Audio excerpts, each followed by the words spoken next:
I want to talk about a type of accident that happens in seconds, but haunts workplaces forever: entanglement in rotating machinery. These accidents are catastrophic, they're terrifying, and they're almost entirely preventable if we understand the physics involved. Here's what happens. Rotating equipment, lathes, drills, conveyor systems, industrial rollers, can grab loose fabric and pull it in faster than human reaction time can respond. We're talking about machinery that might be spinning at hundreds or thousands of RPMs. Once that fabric gets caught, the worker is being pulled in at a speed that makes escape impossible. There's no time to hit an emergency stop. There's barely time to register what's happening. Let me be specific about the clothing hazards. Loose sleeves are incredibly dangerous around rotating equipment. That untucked shirt you didn't think about? It can kill you. Dangling jewelry, necklaces, bracelets, rings on chains, these act like fishing lures for machinery. Long hair that isn't properly secured can get caught. And here's one that surprises people. Wearing gloves near rotating equipment can actually increase risk because the glove can get grabbed and pull your hand in before you can react. Different industries need different dress codes based on their specific hazards. In manufacturing environments with lots of rotating equipment, you need fitted clothing. Not tight, but fitted, nothing loose that can get caught. Hairnets aren't just for food service, they're critical safety equipment in machine shops. Jewelry should be prohibited entirely in these environments.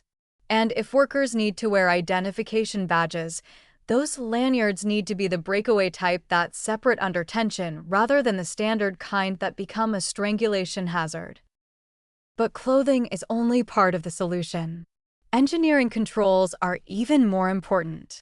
Proper machine guards should make it physically impossible for body parts to access danger zones while still allowing the work to be done. Emergency stops need to be within easy reach, not across the room where they're useless in an emergency. Interlock systems should prevent machinery from operating when guards are open. And lockout/tagout procedures for maintenance and repair are absolutely critical. Now, I'm going to mention something graphic, and I apologize, but it's important. Case studies of entanglement accidents show how rapidly these incidents progress. A worker reaches across a lathe while wearing a long-sleeved shirt. The sleeve gets caught. In less than 2 seconds, their entire arm is being pulled into the machinery.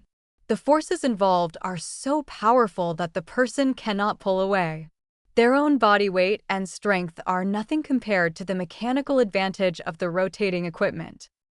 This creates a difficult tension between safety requirements and personal autonomy. Some workers resist strict dress codes, seeing them as unnecessary restrictions. But employers have both a moral and legal responsibility to enforce these rules. When preventable entanglement accidents occur, the liability questions are severe. Could the employer demonstrate they had clear policies? Were those policies enforced? Was training adequate? The bottom line is this: your sense of personal style is not worth your life or your limbs. Those safety rules about clothing around machinery, they were written in blood, learned from accidents that maimed or killed workers who came before you.